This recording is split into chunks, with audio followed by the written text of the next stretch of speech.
I want to invite you all early to our gala, May 8th, 2017. Unfortunately, it's sold out, just kidding. Because we are going to honor the Academy Award-winning actor you may have heard of called Robert De Niro. Oh. And he'll be receiving the 44th Chaplin Award. Of course, it's a great privilege on our part to honor a fellow New Yorker. The evening will celebrate all the facets of his remarkable 40-plus year career in cinema, including his amazing array of performances, which, as you would all agree, have resulted in some of the most memorable characters committed to film. And his status as an unparalleled figure of New York film and New York culture generally. And of course, his championing of independent film and film more broadly through the Tribeca Film Festival and the Tribeca Film Institute. So mark your calendars, May 8th, 2017. Robert De Niro, of course, he's beloved by many, so the people joining to celebrate him should be quite extraordinary.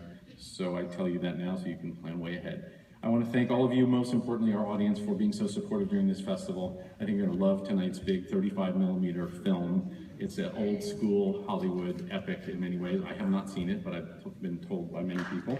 So Ken is going to come talk about it. Thank you, thank you, thank you, and we'll see you next year. Ken Jones.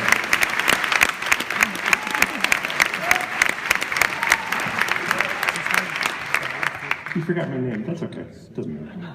I'm secure. I mean, as a person. You know, I just want to begin by with a round of thanks because it's been a great film festival. So I want to thank you, the audience, for making it great. Because it's, you know, there are a lot of it's great to show movies, but you have to show them to people, and you've been a great responsive audience. I want to thank Leslie Coinberg and Eugene Hernandez. They're great partners. It's great to work with them. I also want to thank the staff of the Film Society of Lincoln Center and the staff of the New York Film Festival. There's an overlap in many cases, and I want to say it's just I'm uniformly, across the board, proud to work with each and every one of them. It's been a great experience, once again. So please give them a round of applause.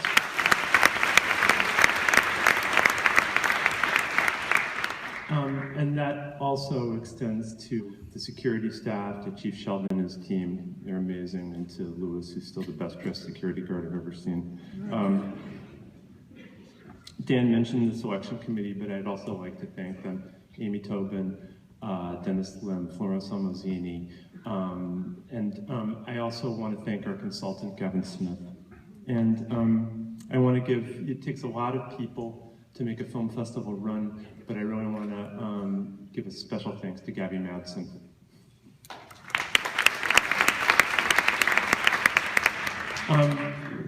I don't want to spend a lot of time describing the film that you're about to see because that would be fruitless. You need to experience it, and plus some films don't bear description easily. We talked about this movie for a long time, about the possibility of doing this. When it finally came to fruition, I was absolutely thrilled. The film, as you're going to see it tonight, is going to be projected on 35mm, and I can't tell you how rare that is.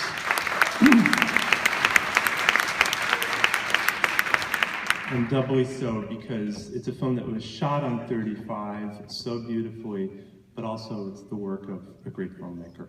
And I'm very, very pleased to have him here at the closing night of the New York Film Festival with the world premiere of his extraordinary movie, The Lost City of Z. Please welcome James Gray.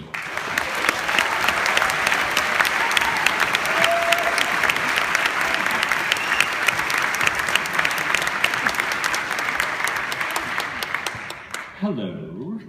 This film is about 3 hours and, no, I'm kidding, 2 hours and 20 minutes. So it is long, so I'll keep this as short as possible. For the 9 of you who have actually seen the movie The Graduate, I remember this moment where Dustin Hoffman is waiting for Anne Bancroft to come to his hotel, to the hotel room. And he's walking around, he's going, out of stress. And I remember seeing the film thinking, what a load of crap that is. And then I'm backstage just now, and I'm hearing Ken talk, and I'm going, and I'm realizing I really need to get out more because that's accurate. Let me try and what am I supposed to do? I'm supposed to introduce talent first? Is that what's happening? I got a lot of people here, like everybody ever showed up for the movie, except for the lead actor, so explain that one. The lead actor, who's wonderful, his name is Charlie Hunnam. He is in Montenegro shooting a movie, and they're shooting even on weekends, and we were trying to get him here and all that, but it became a catastrophe. So we couldn't get him here, but he wanted to be here, and he sent us a message. Can we watch that now? Are we ready? Am I supposed to do like 15,000 producers first or no? I think we introduce the actor first. That's what we do. Here we go.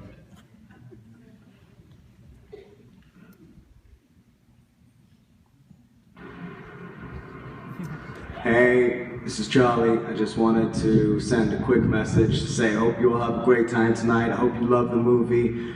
We're all very, very proud of it. James, I love you. I'm sorry I couldn't be there. I would have done anything to be there with you tonight, but I am in Montenegro. You can see the ocean back there. We're working all this weekend, so it was completely impossible. We tried, but it would have cost $1 million for me to be there, and although I would have paid $1 million, actually, when it came down to it, I wouldn't. So, I hope you guys enjoy the film. Like I said, we were all very, very proud of it, and hope you all have a great night.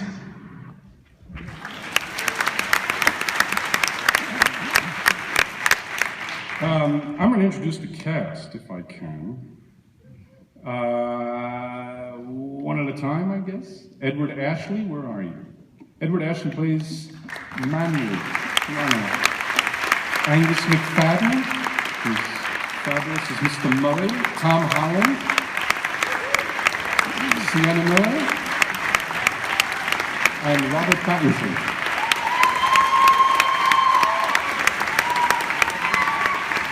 Thank you, ladies. I know that was for me.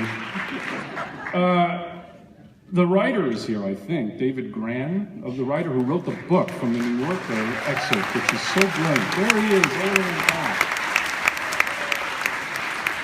And like everybody on the planet from the movie came, I'm telling you, it's ridiculous. I got Darius Kanji, the great cinematographer.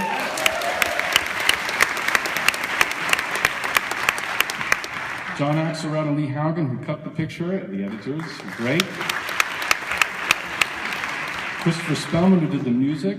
We got Randall Poster and Charles Miller, music supervisor and production supervisor. Oh my God, I'm really, okay. And then I got the great people from Plan B, without whom this movie would not be, which means you will either love them in a little while from Plan B. They're so great. Anthony Katagas, another great producer who really was the one on the boots on the ground. He was the one who helped us get it done. And you'll see it was no mean feat. The jungle is pretty tough. Dale Johnson, without whom none of us would be here. Mr. Brad Pitt, who I know you thought that was me, that was him first, but coming up soon, but he's not here. Mark Butan, Glenn Murray, Julie May, Mark Huffam, Felipe Aljure, who's great, our Colombian producer. Adinelli, Doug Torres. Is Doug Torres here? My assistant director. The assistant director, you have no idea how important that is. That's a tough job. That's the guy who keeps the set running. I can hide in the air-conditioned trailer. No air-conditioned trailer, but I like to say that I hide in the air-conditioned trailer, and he does all the grunt work. Jason Ropel, Head Hope, Bob Burney, and Andrew Carpin. Mr. Ropel is Birdie from Amazon, who allowed me to screen the film here, so thanks to them. Andrew Carpin from Bleecker Street, who's going to release this darn thing in 900 months from now. That's, I think, it, finally. I hope you don't hate it. Thank you for coming, and have a very nice time.